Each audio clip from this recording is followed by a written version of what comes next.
বলতেছে ম্যাডাম আর হচ্ছে না, এবার ছাড়েন। She got really pissed. ওদেরকে বের করে দিয়েছি। বের করে দিয়ে উনি রাতেই কুমিল্লা ক্যান্টনমেন্টে কল করেছিল that she wants to go over there and stay there till everything comes down. Comilla cantonment rejected. তারপরে পরের দিন সকালে যখন ওরা আসলো, এই আর্মি এয়ারফোর্স পুলিশ ওরা এসে বলছে যে ম্যাডাম যে you should step down now. আপনার কাছে আর এখন কোনো ইয়ে নেই। দেখি প্রথমে কি উঠেছে, তোমরা কি করতেছো এখন পর্যন্ত সবকিছু কন্ট্রোলে না কেন? কি হয়েছে? হ্যাঁ, মানে এখনো কেন ইয়ে? তো পুলিশ বলতেছে যে গুলি তো করতেছি, তারপরও তো হইতেছে না। তারপর বলছে কেন? আমার সেকেন্ড এখন মিটিং এ আসে না, ওই মিটিং রুমটাতে SSF এর ওরা 8-10 জন ছিল, যে ওদের সবাইকে বলেছে যে কিপ ইউর গান রেডি, উল্টাপাল্টা দিকে শুট করতে। দে হ্যাড দেয়ার মানে রিভলভার এন্ড এভরিথিং রেডি, মানে লোডেড। আর এদিক থেকে আমি চিপকে ঢুকছে যাদেরকে নিয়ে, যখনই ভদ্রমহিলা উত্তেজিত স্বরে কথা উঠছে, they just loaded their gun. Oh, so it went to that level? She was in gunpoint. তারপর আমি যে ভালো করে বুঝিয়ে যখনই করতে পারছিল না, তখন গান পয়েন্টই মিস রেহানাকে নিয়ে অন্য ঘরে আর্মি চিফ আর এয়ারফোর্সের চিফ, এরা দুজন ভেতরে নিয়ে গিয়ে তেহাদা থক থেকে বের হয়ে এসে তারপর জয়কে কল করেছে। জয় স্পিকার ফোনে আর্মি চিফকে একদম ধুয়ে দিয়েছে, বেইমান তুই, হ্যাঁ তোরে আমার মাই এত উপরে তুললো, চিন্তা করিস না, একদিন রিটায়ার করবি না, তোরও তো সে বউ বাচ্চা আছে, এই ধরনের কথাটা বলতেছিল।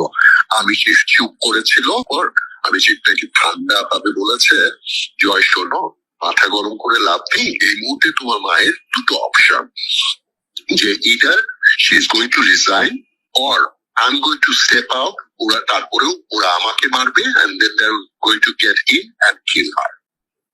The two option. জয়রা কিছুক্ষণ চুপ করে থেকে তারপর বলে কি আচ্ছা ঠিক আছে, যা পূজা করার করে।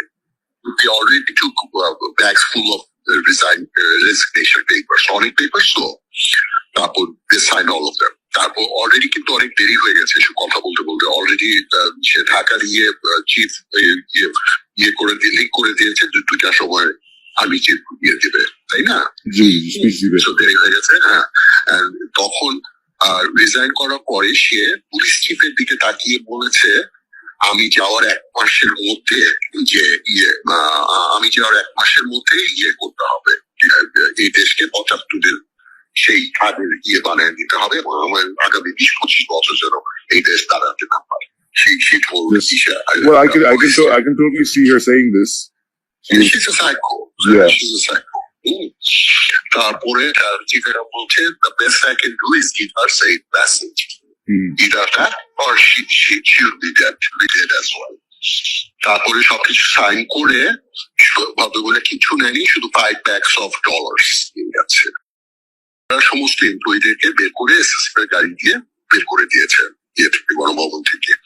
তারপর সেকে নট করেছে, তারপর গাড়ি সব সামনে এসছে, ঢুকেছে, এবং তখন ঢাকার সে অর্ডার করেছে যে ওই পেছন দিকে অলরেডি এর আগের দিন নাকি 84 brigade or something like that, মনে থাকে না, তাদেরকে ইয়ে করে রেখেছে, এমপ্লয় করে রেখেছে, পুরো ওই সংসদ ভবনের রাস্তাটা ইয়ে করে ফেলছে। আর ওই যে পেছন দিকে ওই সামরিক টামরি আছে না, ওই সব আটকানো ছিল না, ওগুলো সব খুলে দিয়ে গণভবনের গেট খুলে দিয়েছে। সো ওই দিক থেকে মানুষ ডিস্ট্রাক্টেড হয়ে এইদিকে ঢুকছে, আর ওরা এই দিক দিয়ে বের হয়ে চলে যাচ্ছে। সো দে ওয়েন্ট টু তেজগাঁতে আসলো। এর মধ্যে এয়ার চিফ যে কার্গো প্লেনটাকে অলরেডি আগরতলা পাঠিয়ে দিয়েছে। They got into the chopper and went to Ganabhaban. প্রেসিডেন্টের সাথে দেখার পর প্রথম কথা বলছে তোমাকেও কিন্তু আমি তুলেছি। প্রেসিডেন্ট আর কি বলেছে, ম্যাডাম আমি কি করবো, আমার তো এখানে কিছুই করার নেই। তারপর সাইন এন্ড এভরিথিং, এবং বের হওয়ার আগে নাকি বলেছি আজকের মধ্যে খালেদা জিয়া আর সমস্ত শিবির আর বিএনপি নেতা টেতা সবগুলারে বাই করবি। সে বের হয়ে এসছে। দেন সি কেম টু ওখান থেকে তেজগাঁয় আসছে, চলে গেছে।